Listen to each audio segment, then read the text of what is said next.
Hey there, welcome to Digital Tech Studio. In this quick tutorial, I'm going to show you how to force shut down your Mac computer.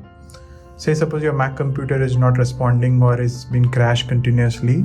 So in order to avoid that or in order to reset it completely, what you can do is you can use the force shutdown feature. So in order to force shutdown, what you can do is you can press this power button on the keyboard at least for 10 seconds. So let me just press and hold this power button here and keep it holding for 10 seconds. After 10 seconds, you can just release that button and then tap it once again to restart. So this is how you can force shut down your Mac and restart it. I hope you find this video helpful. Please hit the like button and subscribe if you haven't already. Thank you for watching. Cheers.